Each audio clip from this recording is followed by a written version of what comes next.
Assalamualaikum warahmatullahi wabarakatuh. Perkenalkan, nama saya Marga Prakasa. Saya merupakan mahasiswa Prodi Akuntansi S1 di Universitas Negeri Yogyakarta.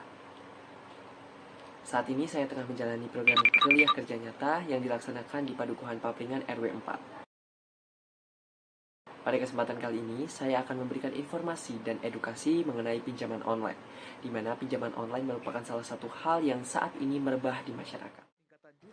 Di masa modern ini, banyak sekali kemajuan yang terjadi, baik secara teknologi dan sistem.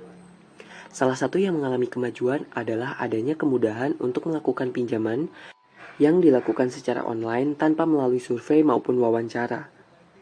Nah, secara definisi, pinjaman online yang kita kenal merupakan layanan pembiayaan yang disediakan oleh badan tertentu secara online atau daring.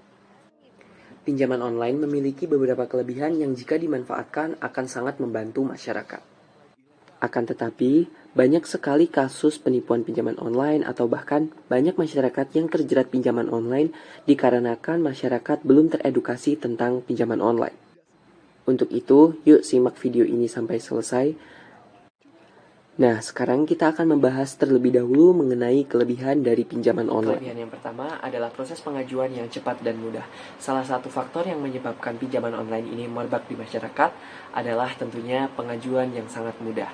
Di mana hal ini berbeda dengan pinjaman konvensional, di mana kita harus ke kantor, kemudian persyaratan yang berbelit-belit dan juga berbagai macam hal yang perlu disiapkan oleh masyarakat. Keunggulan kedua adalah proses pencairan dapat dilakukan secara instan.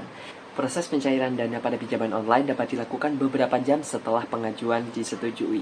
Hal ini tentu saja menjadi jawaban bagi masyarakat yang memerlukan dana secara mendesak.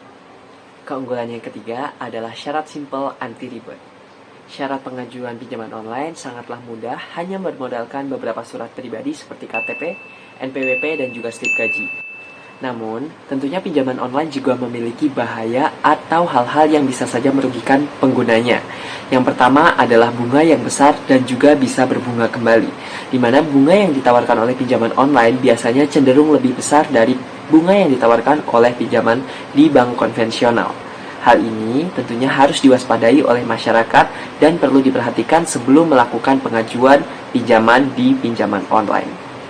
Bahaya yang kedua adalah data kita akan dimiliki oleh penyedia aplikasi, di mana ketika kita melakukan registrasi untuk pengajuan pinjaman online, perusahaan tersebut akan merekam data kita, sehingga jika perusahaan penyedia pinjaman online tersebut adalah perusahaan yang ilegal, bisa saja data kita disalahgunakan. Sehingga teman-teman di sini harus berhati-hati ketika akan melakukan pengajuan pinjaman online. Yang ketiga adalah penagihan yang tidak manusiawi. Banyak sekali kasus yang terjadi di Indonesia. Penagihan yang dilakukan oleh pinjaman online ini cenderung tidak manusiawi dan biasanya melibatkan orang-orang lain yang merupakan relasi dari peminjam. Tentunya hal ini perlu diwaspadai oleh masyarakat.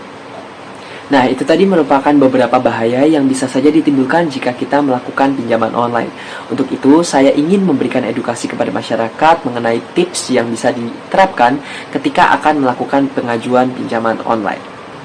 Nah, tips yang pertama adalah wajib hukumnya untuk melakukan cek pada perusahaan penyedia pinjaman online tersebut, apakah perusahaan tersebut legal dan juga terdaftar di OJK. Yang kedua, jangan lupa untuk melakukan cek profil pada perusahaan penyedia pinjaman online, di mana jika kedapatan bahwa alamat, kemudian customer service dan juga regulasi dari perusahaan tersebut tidak jelas, maka jangan pernah mengajukan pinjaman di perusahaan tersebut. Tips yang keempat atau yang terakhir adalah pahami perjanjian dan juga bunga pinjaman sebelum melakukan pinjaman. Hal ini dimaksudkan untuk menghindari hal-hal yang tidak diinginkan di masa yang akan datang. Nah, itu tadi merupakan informasi yang dapat saya sampaikan mengenai pinjaman online. Pinjaman online memiliki keunggulan dan juga tentunya memiliki bahaya dan kekurangan. Untuk itu, saya harap masyarakat dapat bijak memanfaatkan adanya kemajuan teknologi, yaitu pinjaman online. Jangan pernah tertipu dengan bujukan rayuan dari pinjaman online yang menawarkan kemudahan, akan tetapi ujungnya akan menyusahkan. Semoga apa yang saya sampaikan bermanfaat dan saya cukupkan sekian. Terima kasih. Wassalamualaikum warahmatullahi wabarakatuh.